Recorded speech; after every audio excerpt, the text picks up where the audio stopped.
Bonjour. J'aimerais attirer votre attention sur une ékouda, un point qui est très important dans la Chassidut Breslev et dans la vie en général. Si c'est important dans la Chassidut Breslev, ça veut dire que ça nous concerne tous et toutes. Et c'est le point de l'estime de soi. À quel point de manquer d'estime de soi, c'est la plus grande avéra qui puisse être. Rabbi Nachman il nous explique comment ça se fait. C'est écrit dans la paracha avec l'épisode des Meraglim, des explorateurs qui sont allés en Israël pour voir de quoi ça a l'air cette terre que Dieu nous fait cadeau. Comme s'il y avait besoin d'explorer et de voir est-ce que c'est bien ou pas. Quand Dieu lui donne un cadeau, c'est bien, ça c'est certain. Et si il n'avait pas été exploré, ben on aurait été tous heureux aujourd'hui. Pas que les Juifs, mais aussi tous les autres. Tout le monde entier, on n'aurait pas aujourd'hui supporté toutes les conséquences de cette chose qu'ils ont fait d'aller explorer et de rapporter des paroles qui étaient négatives sur Eretz Israël. Alors, il est écrit dans la paracha Shlach Lecha de cette semaine, Vesham rainu at anephilim bene anak min anephilim vanehi beinenu kechagavim vechen ayinu beinehem. Oui, dans la paracha, ce sont les explorateurs qui parlent et qui disent, et là-bas nous avons vu les géants, les fils de géants, et nous étions à leurs yeux comme des fourmis. Rachi dit, Hagavim, c'est comme des fourmis. Vechen ayu benehem. Donc nous étions comme ça, comme des fourmis à leurs yeux. Voilà, voilà. Là, c'est le secret de la catastrophe. Dans ce pasouk-là, dans ce verset-là, nous avons le secret de tous les problèmes. De tous les problèmes de l'humanité en général, qui se traduit par le manque de confiance en soi. Alors ils disent, voilà, on est arrivé, alors ils racontent tout ce qu'ils ont raconté sur la terre, oui, il y a des beaux fruits, il y a le miel et les dattes et le lait et tout. C'est vrai, c'est vrai, c'est vrai, tout ça, c'est une belle terre et tout, mais quand ils sont arrivés, ils ont vu que on entourait pas mal de morts là-bas. Et Akadosh Baruch Hu avait fait exprès pour que personne ne fasse attention à eux. Ils ont dit, ben, c'est une terre qui enterre ses habitants. Et puis, quand ils sont passés à côté, bien, les géants les ont regardés et ils disaient, regardez ces Némalim, regardez ces fourmis-là. Et ils se sont vus avec leurs yeux. Alors Rachid nous dit, qui c'était ces Néphilim-là? Eh bien, ce sont ceux qui sont descendus du ciel et qui se sont mariés avec des filles de la terre. C'est qui ces gens-là? Eh bien, quand Akadosh Baruch Hu, il a créé le monde, il a demandé l'avis de sa famille en haut, l'avis des malachim, des anges, des représentants de la vérité, de la droiture, du chesed, voilà, toutes les bonnes midotes, les bonnes qualités qui puissent exister et dont ces anges étaient proposés. Alors, ils ont dit non, ça vaut pas la peine, ça vaut pas la peine parce que dans toutes les qualités, ils vont glisser sur des pots de banane et ça va pas du tout réussir, ça va pas être une réussite, hein, tout simplement. Et l'ange de la vérité a dit non, non, ça va être une catastrophe. L'homme n'est pas capable. Alors, Akadosh Baruch Hu, il a pris le Hémet, il l'a jeté par terre. Il a dit, je crée quand même l'homme. Parce que lui, malgré tout, ce qu'ils avaient raison. On le voit aujourd'hui qu'ils avaient raison, les anges. Qu'est-ce qu'on voit de l'homme, franchement? Allez sur tous les réseaux sociaux, vous allez voir qu'est-ce qui se dit, qu'est-ce qui se fait, où est-ce qu'on en est arrivé à des aberrations totales, des mœurs, une catastrophe. On se demande où est le bien. Qu'est-ce qu'il a fait de bien cet homme? Qu'est-ce qu'il fait de bien? Ça a l'air, a priori, une catastrophe. Mais Akadosh Baruch Hu, il a dit non. C'est vrai, vous avez tous raison, mais moi, je crois en l'homme. Je crois. Je crois qu'il va réussir. Akadosh Baruch Hu, il a jeté cette vérité-là de l'homme ne va pas réussir. et il a créé. Et c'est ça qu'on dit tous les matins. Je te remercie, Maître du monde, de m'avoir rendu ma neshama, mon âme. Grande est ta miséricorde et grande est ta émouna, ta foi, ta confiance. En quoi? En moi. En moi qu'aujourd'hui je vais réussir. Et nous, on doit prouver aux anges d'en haut, à Kadosh Baruch Hu, qu'il a eu raison de nous créer. Parce qu'aujourd'hui, quand on se lève, on va apporter une preuve que Kadosh Baruch Hu avait raison de nous créer. On va faire du bien, on va réussir, on va prier, on va avoir des bonnes midotes, on va pas tomber dans les mœurs, on va avoir de la simcha, on va être des bons juifs, on va être des bons êtres humains, comme Dieu a voulu à notre création. Mais le problème, ok, d'accord, la route est libre. Mais le problème, c'est que ces anges-là, eux, ils veulent avoir raison. Ils veulent aussi prouver à Dieu qu'il avait tort de créer l'être humain. L'être humain dans son ensemble. Hein. Et qu'est-ce qui se passe? C'est qu'à chaque fois qu'une personne va réussir, veut réussir, ils vont mettre les bâtons dans les roues. Voilà. Ils vont mettre l'œil.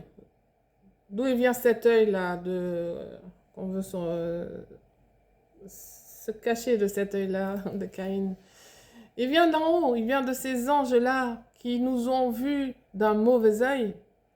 Et eux, ils veulent prouver à Kadosh Baruch Hu qu'il a eu tort. Et à chaque fois, ils nous mettent dans le bâton dans les roues. Des fois, il nous arrive des trucs, on dit « Ah, c'est l'œil, c'est l'œil, c'est l'œil. » Oui, c'est vrai, c'est l'œil. Mais pas des gens. C'est l'œil qui s'incarne dans des gens, oui, mais qui vient de là-haut, qui vient des malachim. C'est Rabbi Nachman qui dit ça. Et qui veulent pas qu'on réussisse. Voilà. Alors, c'est qui ces Néphilim, là, dont on parle? Ces géants qu'ils ont rencontrés en Israël. Ces Néphilim, ce sont ces anges-là, quand ils ont dit l'homme n'est pas capable, alors Kadosh Baruch Hu, il a dit descendez-vous, on va voir si vous allez être capable. Et ils sont descendus, et ils se sont unis avec les filles de la terre, et ils ont eu les singes. Donc, c'est pas l'homme qui descend du singe, c'est le singe qui descend de l'homme. Ça, c'est un grand chidouche. Et donc, ils ont eu ces géants, à part ça, ils ont eu les géants qui faisaient tellement peur. Et ces géants-là, avec leur mauvais œil, les ont vus non pas comme des princes d'Israël, c'était tous des princes. C'était des gens qui étaient la crème du peuple. Hein. C'était des gens qui étaient érudits, qui étaient riches, qui étaient honorés, qui avaient un titre, qui étaient des ministres, des princes. Eh bien, ils les ont vus comme des fourmis. Et leur ra'in et leur mauvais œil s'est incarné en eux et ils se sont vus tels quels. Ils se sont vus comme des fourmis, c'est-à-dire rien. Ils ont perdu complètement leur confiance en eux. Et ils se sont dit, mais si on vit en Israël, mais on va devenir des fourmis. On va devenir rien moins que rien. Alors c'est pas possible. Elles ne voulaient pas perdre leurs titres, et leurs honneurs, et leur argent, et tout ça, ils ne voulaient pas. Alors ils se sont dit, on va rentrer au camp, et c'est ce qu'ils ont fait, ils sont rentrés, ils ont découragé tout le monde. Ils ont dit là-bas, on enterre les gens, et puis on perd tout. Vous savez très bien que quand on arrive milliardaire en Israël, c'est la meilleure façon pour devenir millionnaire. Et, soit dit en passant, mais bon. Moi, ce que je dis, c'est que la terre d'Israël, elle est Mashpil Geim Adares ou Mabiashvalim. Celui qui vient avec de l'orgueil et des titres et de l'honneur et de l'argent, s'il n'a pas le mérite, on lui enlève. Il y a combien de gens qui ont perdu leur fortune? C'est vrai, c'est vrai. Mais peut-être que cette fortune, elle n'était pas cachère, ou bien elle était mêlée d'orgueil, on ne sait pas. Par contre, il y a des gens qui n'avaient rien, moins que rien. Une valise arabe, on est venu en Israël avec une valise arabe, chacun. Et si on se comporte comme il faut, Hachem, il est Magbi Ashvalim, Si on se comporte selon les règles de la loi, alors Dieu, il récompense et il élève ceux qui sont bas. Alors eux, ils ont vu ça, et ils sont rentrés dans le camp, et ils ont dit, ça va pas du tout aller, on va pas réussir. Le Raïn des Malachim, il est rentré dans eux. Ils ont dit, on va pas réussir. Et à ce moment-là, alors tout le peuple s'est mis à pleurer. Toute la nuit, c'était le jour de Tisha B'Av. Alors Akadosh Baruch Hu, il a dit, ah, c'est comme ça. Au lieu de vous réjouir que je vous donne une belle terre comme ça, vous pleurez, eh ben, ce jour-là, ce sera un jour de pleurs. Les Doroth, pour toutes les générations. Et c'est là qu'il y a eu la destruction des deux temples. C'est là qu'il y a eu le démarrage de la Shoah. C'est là que beaucoup de malheurs se sont abattus sur le monde, Rabbi Shalom. C'est pour dire à quel point il faut se sauver de ce Raïn que nous pouvons porter sur nous-mêmes, parce que eux, c'est eux-mêmes qui se sont portés l'œil quelque part. Ils se sont vus avec le mauvais œil des malachim, mais ils se sont vus eux-mêmes. On était Vayenu et Venei Beinenu Kachagavim. À nos yeux, on était comme des fourmis. Donc tout ce manque de confiance, ça a entraîné un manque de confiance dans l'humanité totale, entière, et ça a entraîné toutes les souffrances.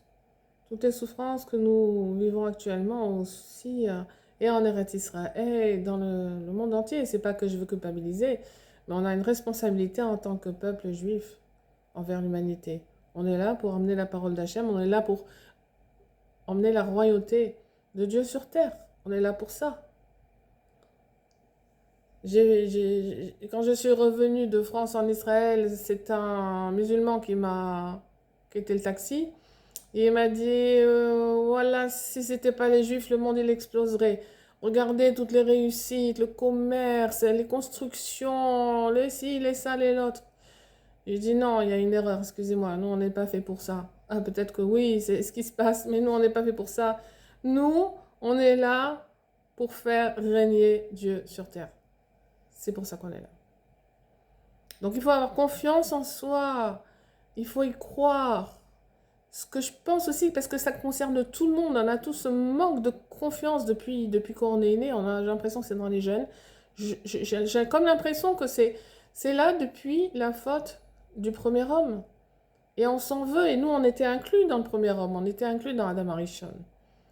Et on s'en veut quelque part, on tire cette désappréciation qu'on a de nous-mêmes, ce yiouch-là qui est intrinsèque à nous et qui nous oblige à nous casser le moral à chaque fois qu'on fait quelque chose de mal, ça c'est sûr. Mais même si on fait quelque chose de bien, il faut qu'on trouve qu'est-ce qu'il y a de tordu dans le bien. Exactement le contraire de ce qu'il dit Rabbi Nachman de Azamra, c'est de chercher le bien qu'on a en soi. De ne pas regarder le mal, de chercher le bien, à tout prix, à tout prix. C'est une survie, c'est la survie de voir le bien en nous.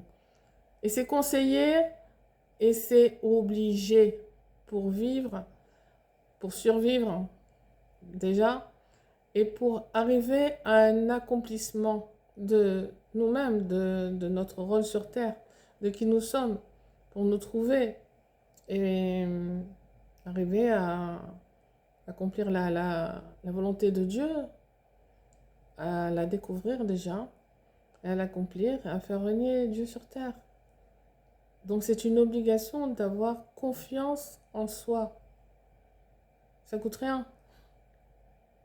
Et c'est formidable. Parce que quand on a confiance en soi, eh ben on a de la joie, et on en donne autour de nous, on se sent capable de faire plein de choses, on a des ailes, voilà, et on brille. On se le souhaite, hein, on attaché, c'est pas qu'on y est arrivé, mais on se le souhaite. En tout cas, c'est le message de la paracha. Ayons confiance en nous, qu'on est des gens bien, que Dieu, il a voulu notre création. Il a voulu, il nous aime. S'il nous a créés, c'est qu'il nous aime. Verachamav al-kol ma'asav. Il n'aime pas que le peuple juif, il aime le monde entier. Chaque création, Dieu, il a pitié de chaque création, de chaque créature, depuis le domaine minéral, végétal, animal, humain.